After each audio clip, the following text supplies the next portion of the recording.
Anda juga? Saya Rasti dan Setiwati sebagai narator. Saya Sheila Maulidi Azhara dengan NIM 56 sebagai perawat instrumen. Saya Muhammad Nasari dengan NIM 73 sebagai perawat instrumen. Saya Iqbal Bala Sabila NIM 60 sebagai perawat anestesi. Saya Gita Davina NIM 58 sebagai perawat anestesi. Selamat menyaksikan.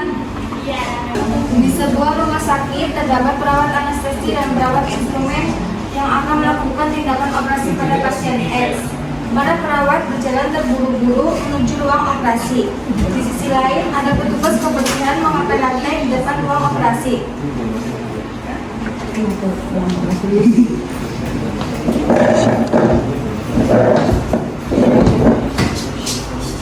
Ya mesti ya mas. Apa sudah ada? Aku nyanyi ya, gue nyanyi. Aku ingin awakmu di hatiku, wajahmu tapi aku ragu, hatiku ragu. Aku tak berkontrolmu, oh karena awakmu. Jarene koncoku, awakmu. Arek kalian budak mikir sih jenuh Pastikan awak bisa berdiamku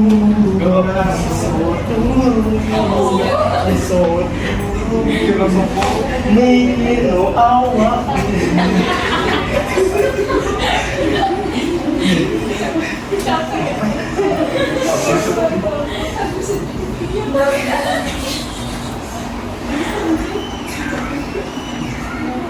dan sepertinya sudah selesai.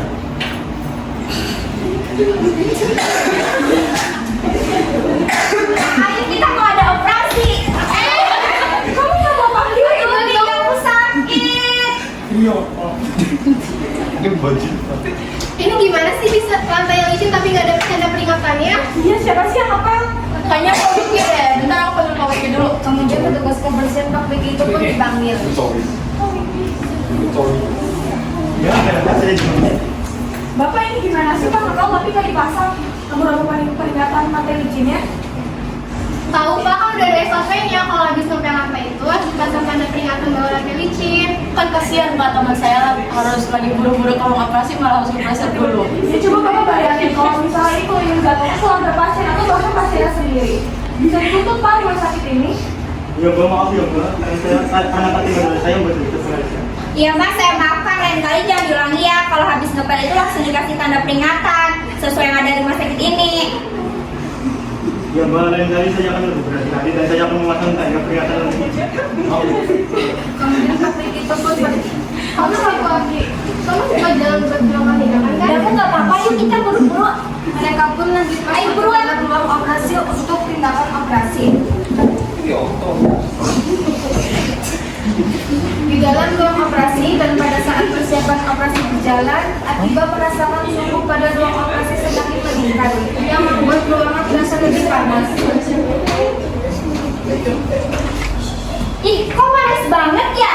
Suhunya berapa sih? Kemudian perawat kita berjalan untuk memeriksa semua aset pada ruang operasi. Hah, suhunya 26 derajat. Kok bisa? Kan bahaya suhu segitu. Bisa buat bakteri aktif dan menyebar. Kan jadi nggak steril lagi ruangannya. Kemungkinan petugas yang sama nggak sih kayak waktu itu sambil jaga sterilisasi ruangan buat jalin operasi. Iya deh. Coba dipanggil bapaknya. Kemudian petugas dipanggil dan petugas pun datang menemui Akiba. Ya, ada Mbak. Ada pengurus aku dipanggil lagi. Oh iya Pak, saya mau nanya, apa benar Bapak yang menaikkan suhu di ruang operasi? Bentar, saya ingin nanya dulu. Sepertinya tadi saya ingin mencet tombol menurunkan tapi malah menaikkan ya. Bapak harusnya Bapak tuh lebih hati-hati. Ideal suhu ruang operasi itu 20 sampai 24 derajat. Kalau kayak gitu kan jadi bakterinya menyebar terus gak steril lagi, gak terjaga lagi sterilnya. Selain ngerugiin pasien, itu juga ngerugiin kita Pak. Waktu kita jadi terbuang sia-sia. Bisa bahaya tau Pak kalau suhu di ruang operasi panas, kalau kan nggak terjaga lagi sterilisasinya. Kan manfaat suhu dingin di ruang operasi buat menjaga sterilisasi dan mencegah infeksi. Untuk pasien yang belum masuk, Pak. Dan karena hal ini kita harus menunda jadwal operasinya. Ya Mbak, sekali lagi maafin saya Mbak. Lain kali saya akan lebih hati-hati lagi. Ya udah Pak, lain kali lebih hati-hati lagi ya Pak. Maaf ya. Setelah ruangan kembali dingin sesuai dengan suhu seharusnya, operasi pun mulai dijalankan.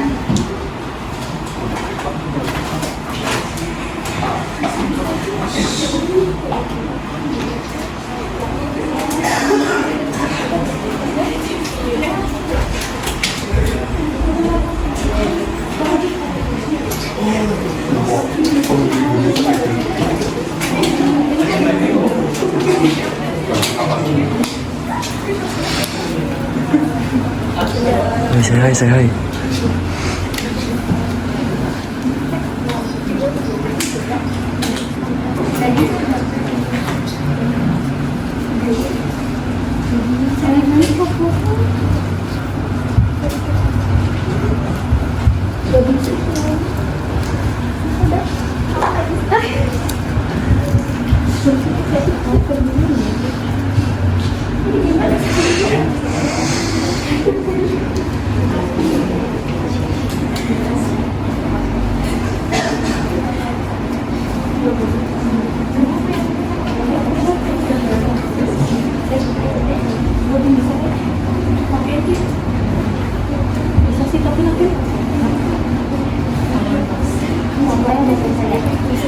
Kemudian operasi setelah selesai 2 jam berlalu. Alhamdulillah teman-teman, operasinya udah berjalan dengan lancar. Alhamdulillah, sekarang kita memantau alat-alat vital pasien sama membereskan alat. Sela dan Bunga sebagai perawat instrumen merapikan alat-alat apa saja yang telah digunakan untuk mengoperasi pasien. Ketika mereka sedang merapikan alat, sesuatu pun terjadi.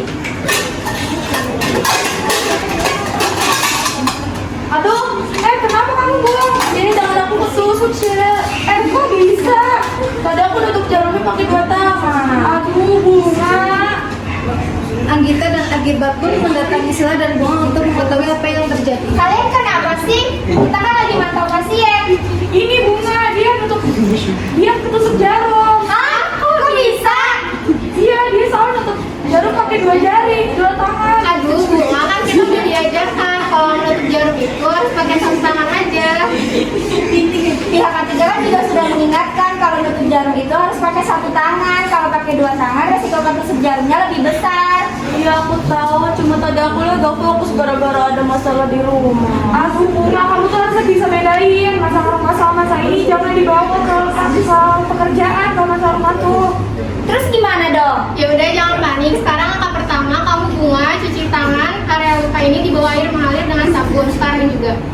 Sela pun mengajak Bunga untuk mencuci tangan. Kamu ikutin dulu aku mantap kondisi pasien ya. Gimana Bu? Masih berdarah? Ada sedikit darah yang keluar. Aduh, nggak apa-apa, itu bagus. Sekarang biarin darahnya keluar dulu, jangan terlalu dipencet. Sekarang tenang dulu, aku akan menghubungi pihak ketiga untuk melaporkan kejadian ini. Sela pun menghubungi pihak ketiga yaitu Pak Vicky. Halo Pak, selamat sore. Bapak segera kesini ya Pak. Soalnya ada perawat yang ketusuk jarum. Iya Pak, segera ya, ditunggu Pak. Kemudian Vicky pun langsung datang ke ruang operasi dengan terburu-buru. Bagaimana aku bisa ketusuk? Tadi saya lagi beresin alat sudah operasi, gak sengaja ketusuk jarum bekas lantai Pak. Sudah cuci juga? Sudah Pak. Oh, nanti kamu ikut saya ke gitu untuk beberisa atau berinvestigasi atau yang lainnya. Dan kami juga akan mengevaluasi agar kejadian ini tidak terjadi lagi. Iya Pak. Terima kasih, saya jadi lebih tenang Pak. Oke, ikut saya.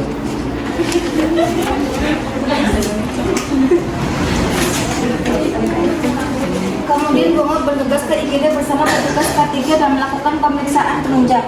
Setelah diperiksa, dokter mengatakan bahwa tidak ada yang perlu dikhawatirkan. Serta Bunga dapat melakukan kegiatan seperti semula.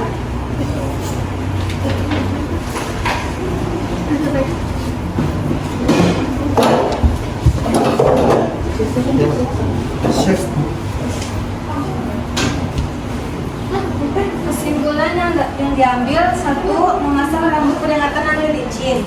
2. Berhati-hati dalam bekerja dan harus diperiksa kembali agar tidak melakukan kesalahan.